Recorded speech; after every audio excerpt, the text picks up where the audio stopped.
GEMS, Gaining Empowerment in Middle School, is a fresh and unique approach to the struggles facing middle school students who've had a parent in prison.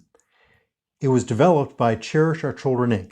as a way to help children of incarcerated parents during their early adolescent years, when they are most likely to fall through the cracks.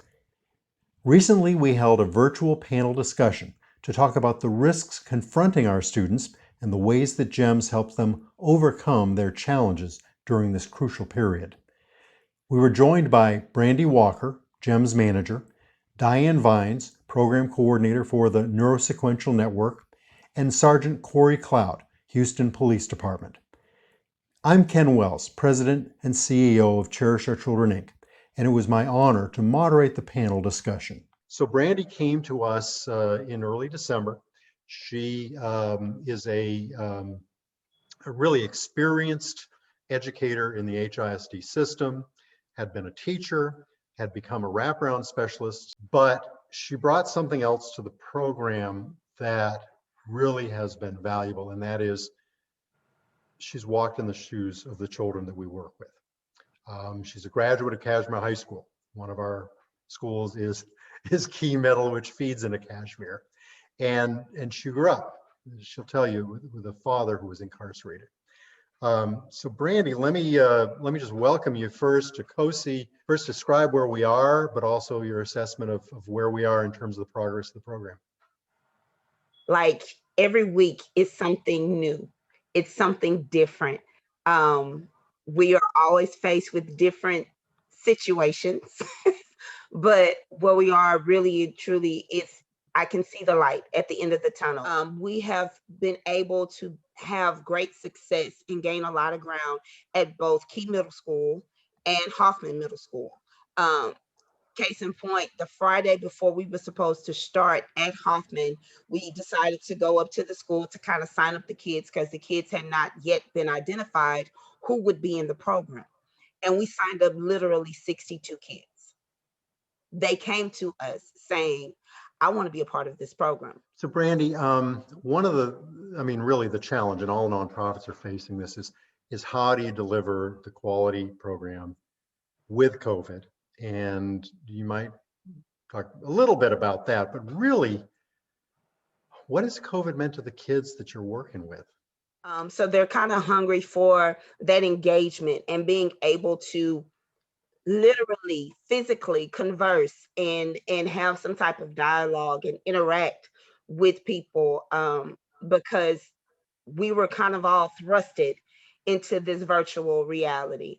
And so the kids, they love coming to class.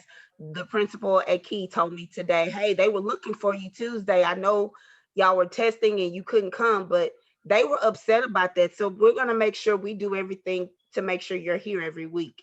So, I think just being able to do something where they are not regulated to a classroom environment or having to focus on academics, but it's a safe space for them to be able to come and talk about their issues, not only talk about their issues, but know that there are other kids that they may know, they may not know, but they all have similarities and similar situations. So there is a student, a scholar at Key, who we talked to, and what I remember about her was she's in 6th grade, which means that she is now thrown in with a lot of kids she doesn't know as an early adolescent, as a middle schooler.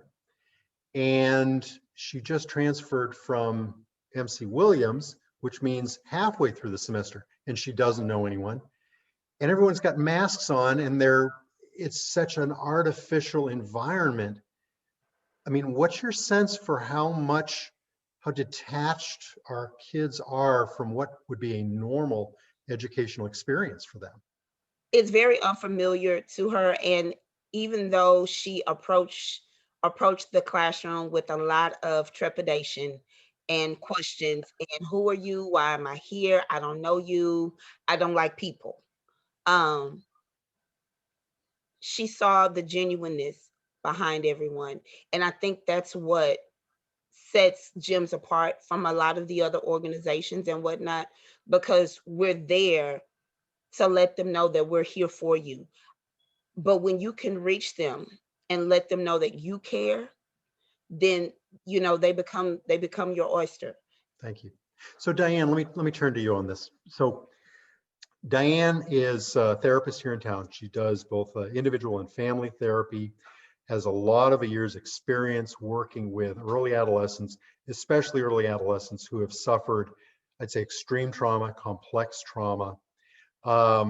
She's also the program coordinator with the Neurosequential Network, which is a really interesting organization that focuses on stages of brain development in youths and the impact that short-circuiting that with trauma or stress can have really on the rest of their lives. That stage of life where they're trying to figure out who they are, who everyone around them is, and then you layer on top of it the poverty we see in our students, the um, the stress and the trauma and sometimes the stigma that comes with having a family members in prison. How do we impact that?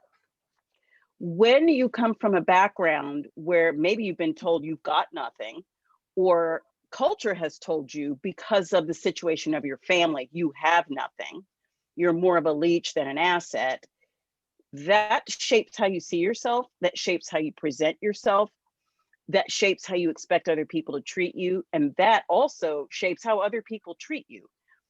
Because we're social, we have what are known as mirror neurons, so that helps us kind of pick up what other people are thinking and feeling, and then we respond to that often before it even gets up to the higher parts of the brain where you're thinking about it. You're more feeling it. So I think a huge part of the success of this program can be attributed to Brandy and her presence, because she's right. When you show up and you accept people exactly where they are, exactly how they are, there's nothing they need to do or prove to demonstrate that they're wanted here and that their contribution is valuable to the other members of this group. That feels good. That may be the first time these kids have heard this. And so they're going to want to help each other. Let me turn to Corey. So Sergeant Corey Cloud is a 12-year veteran of HPD. He is in the Patrol Region 2 Command, which means he works a lot, Special Projects Sergeant, he works a lot on community issues. Corey went to middle school in the Aldine District, a few miles from where we're currently offering classes at Hoffman. And he faced a lot of the same challenges that our students face when he was a kid. And so despite that, he's earned a master's in criminal justice. I think you said you're getting into law school now, Corey. And I found in talking to him, he's challenged his experiences into a passion for, and these are his words, not only building relationships in the community, but cementing them. I have the feeling that one thing that drives your work in the community is what you saw around you as a kid and what you saw as the alternatives. Could you talk about that a little? It's very tough experiencing that in middle school for me.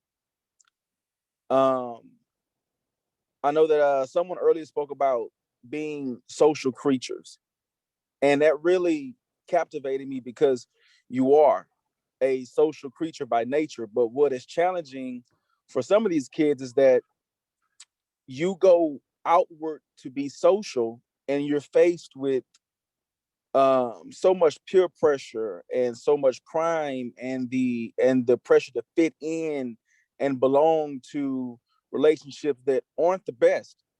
But then what's also even more troubling is that when you go home in your inner environment and you have, in my case, drugs, family violence from your parents, and all these different things that you're faced with within your house. So you don't have solitude from the internal standpoint within your home, nor the outside when you're trying to find ways in some of these tough environments to fit in.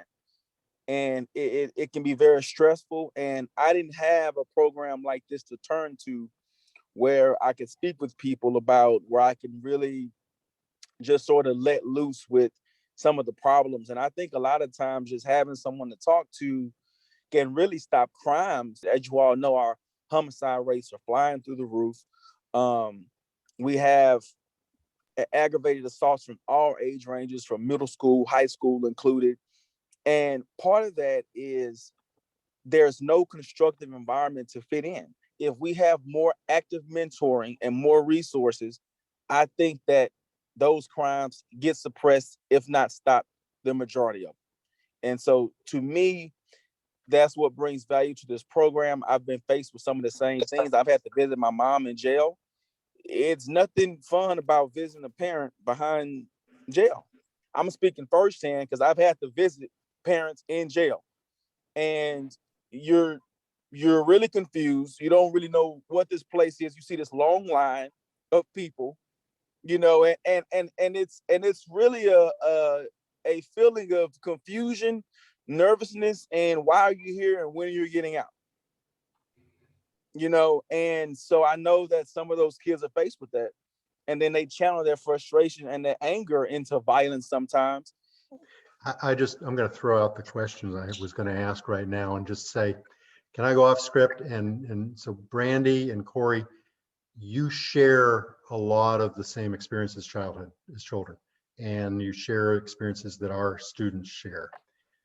You just talk to each other. I mean, what impact did that have on you when you were a middle school student?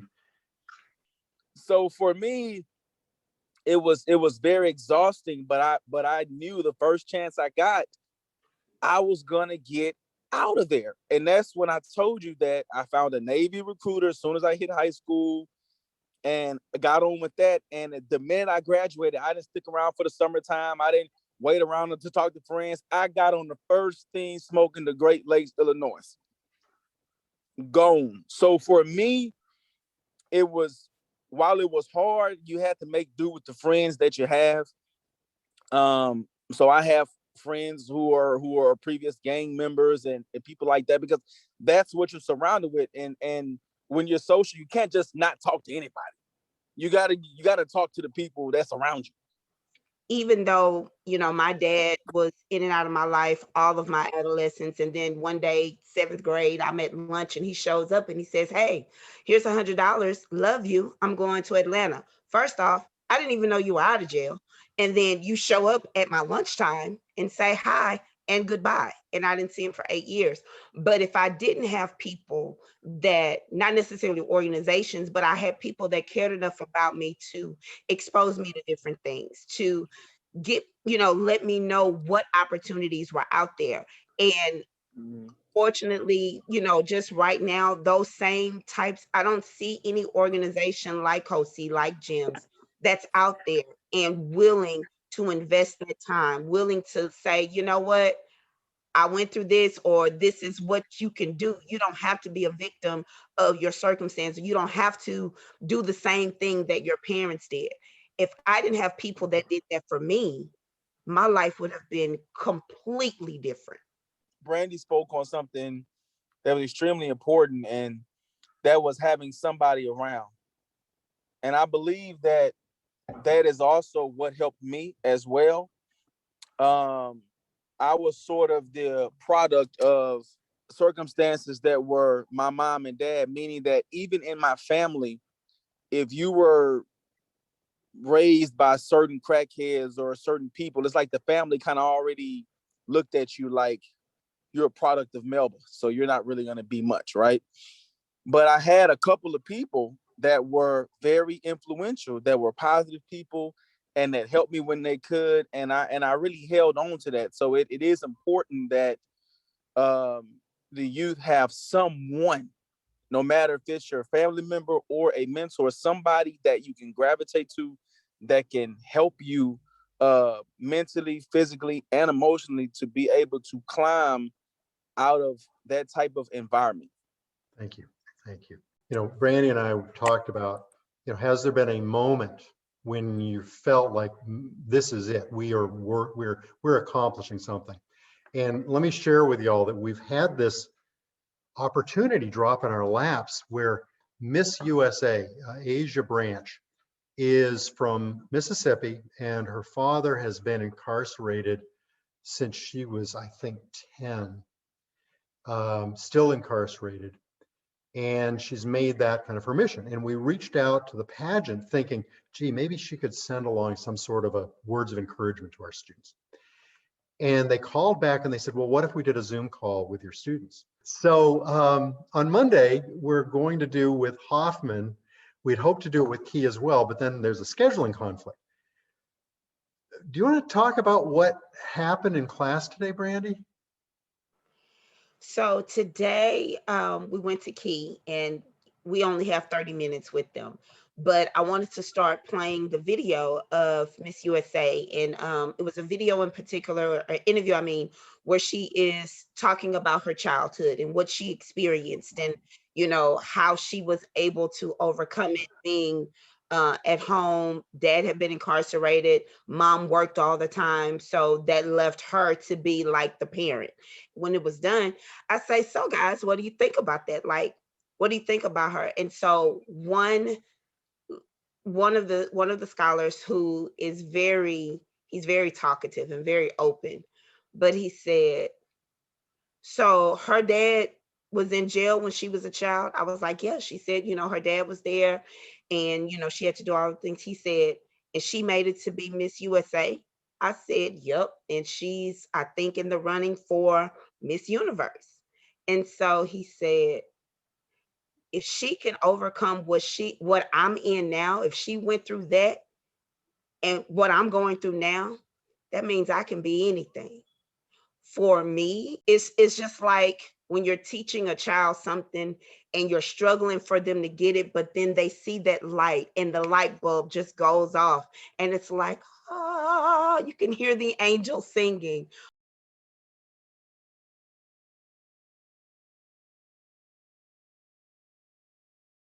Like middle school is so it's a major time of uncertainty, I think, for kids, because not only are they just trying to figure out themselves and transitioning, they're really just trying to, it's like somebody kind of popped a little bubble that they've been in through all of elementary school. It's like now you're starting to understand the harsh realities of life. Obviously, infancy is better, but we You know, missed it. what we're doing at We missed Key it. and So Hoffman this are is our next demonstration best projects. chance. Brandy And came in. after this, it gets a lot harder, a lot harder.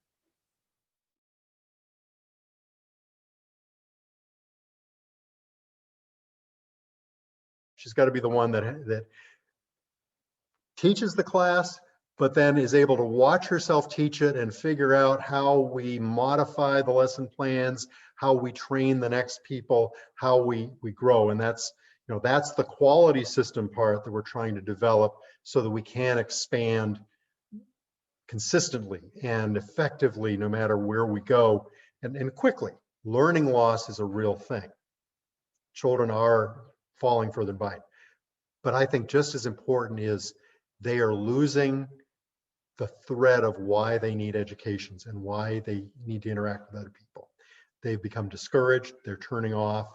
At Hoffman, they said as they've returned to live classes, they're asking kids, so how did you learn before you got here? And the kids are getting vague because they were not doing anything. And so we hadn't planned on starting a summer program this year. We're just beginning these programs, but the need is so great to engage kids that we've kind of thrown the original plans out the window and we're trying to make this happen this summer. I can see the light. I can see us growing. I can see where we'll be next year, 5 years, 10 years, and that future looks very bright.